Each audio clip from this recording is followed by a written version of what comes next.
Welcome to the weekend edition of the Preach to Me Economic Recession and Preparation channel.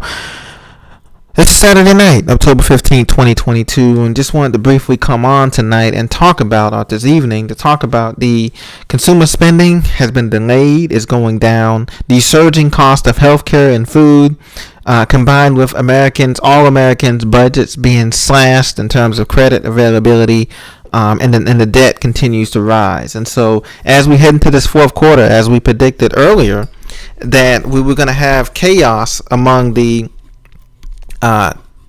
energy and food and the stock market, leading to a collapse in the U.S. stock market.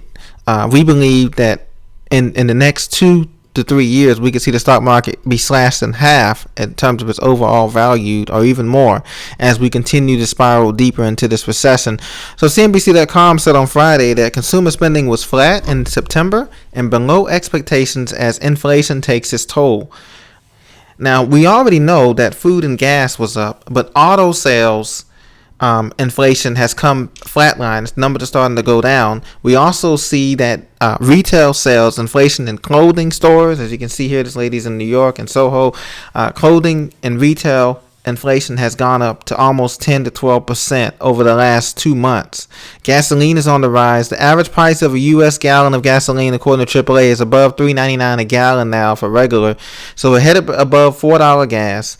We're headed above retail clothing, and as we head into the winter months, the colder months of the season here, we're seeing that clothing prices are going up by 5 to 8%. Big store wholesale prices are going up.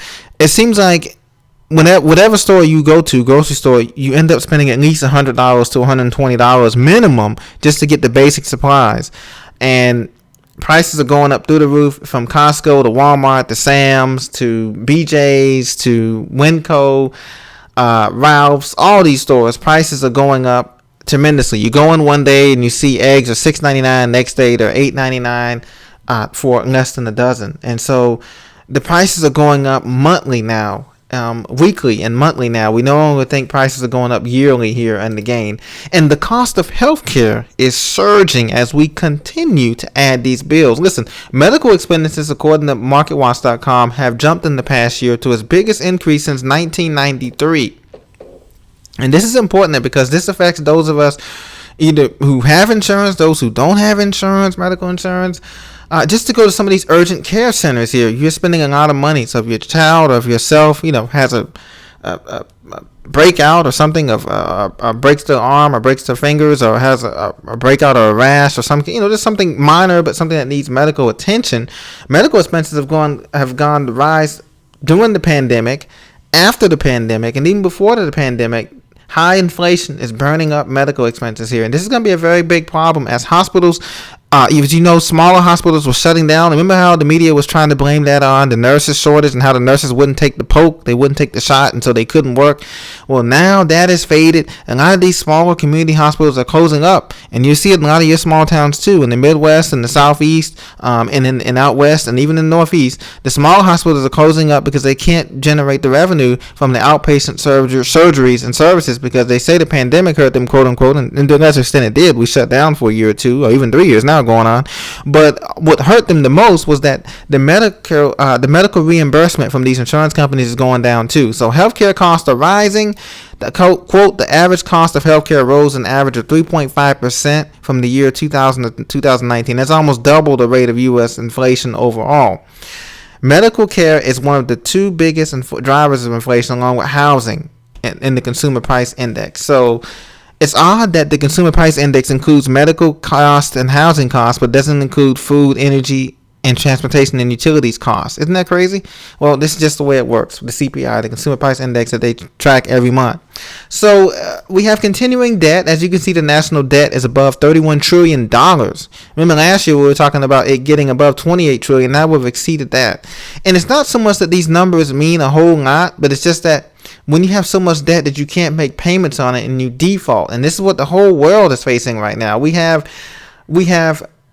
a national debt, but we have a world debt here. As you can see, with the United States leading, I don't want to leave out the world because all of us are in debt. You see, but look at the big gap between United States debt and China's debt. Okay? China's debt is at 10 trillion dollars. United States is at $31 trillion. So the United States has 3 times the amount of debt as China, and that's why China was going to be the presumed next world superpower. Already is the world superpower, and they're joining forces and getting people on their side over in the Eastern world, as you know, Russia, India, and etc.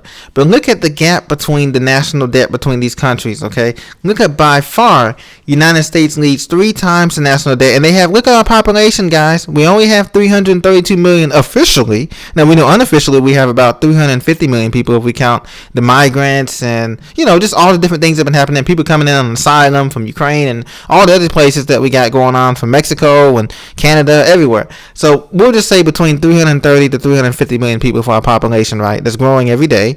But China has 1.5 billion almost people, right? And they have 2 times less national debt than we have. Their gross domestic product is already catching up almost by ours. Look at the gross national product for China. $17 trillion. Ours is at $24 trillion. So because we don't produce anything here, China's producing everything. Look at this, guys. Japan is number 3. Germany, the 4th largest economy in the world, they're at $3 trillion. UK is another country that's in trouble. They only have 67 million people. They're not getting that many people. They're not gaining. The population is not gaining. The population is aging.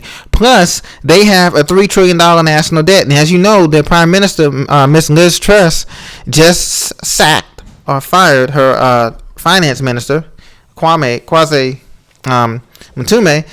She just fired him, the guy, right? And also they're in trouble because their inflation is at 12%. Official inflation. Our official inflation is at 8.5%. We know it's higher. We know theirs is higher. So we're heading the same way as the UK. And the UK's pound has gone down to nothing versus the dollar right now. So look at all these countries, the national debts here. You keep going down the list here. And you can see that the United States, the dollar is strong. It's the least sickest puppy in the kennel right now, with the US dollar being strong, but that's going to change as this ratio gets larger here. As this ratio gets larger, public debt to ratio, look at this, public debt to GDP ratio, 96%, guys. It's almost at 100%. Once this gets to 100%, it's game over, and the bond market explodes. Coming up next year, it's game over. The IMF, according to the World Economic Forum, they warn of a recession from the IMF. What you need to know about the global economy this week, this was an article right here. The warning of a global recession, we're nowhere in the global recession here. As you can see, GDP is part to be at negative 1%. For the advanced economies, global economy is only going to be going down to 2%. So everybody's flatlining heading into 2023, 2024 in terms of growth. So the stock market is angling to be hurt around the world. As you can see, layoffs. This is another big concern, guys. Look at this temporary layoff unemployment.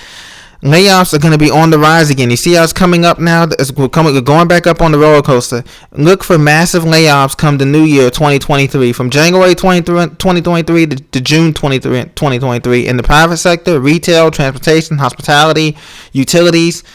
Look for layoffs in the tech sector as well, as these companies cut back their revenue forecasts tremendously because of the slowdown. We are in a recession now. We're going to be in a deep recession come here. And you can see here the responses to the high energy and food prices. Every country is spending more and trying to mitigate energy, food, or both.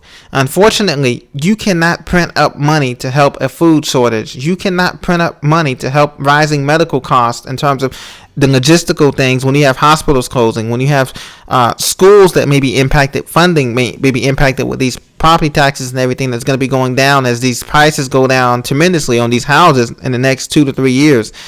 And as the interest rates climb up above 8 and 9%, and as the mortgage rates climb above 8, 9, 10% easily, we could see that happening. So that's why we continue to stress, get prepared, guys. Get prepared in all facets of your life. Cut back on unnecessary discretionary spending. I'm sure many of you are already doing that. This Christmas holiday season may be maybe less gifts this holiday season for a lot of people. A lot of people have already started their Christmas holiday shopping, and I'm sure there's going to be less gifts under the tree for a lot of children and different things like that, but that's okay. The main thing is we survive, because this is a marathon, not a sprint. You all know this. That's going to take many years to shake down this $15 trillion U.S. economy. For even though it's going to be a recession, this is going to be a severe recession, so it's going to take many years for that to filter through. We're just now seeing the effects of the 4 stimulus checks plus the spending in Ukraine, all that money printing over the last, say, 3-4 years. We're printing up over $20 something trillion easily.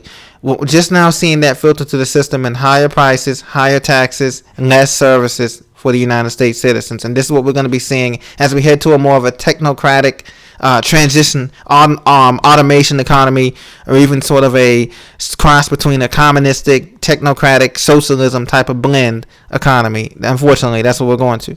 So continue to prepare, ladies and gentlemen. I'll be back again tomorrow with more information. Enjoy the rest of your weekend. Get out, enjoy the fresh air, enjoy the fall leaves changing and all of that good stuff. Apple cider donuts on the menu. Just eat them sparingly.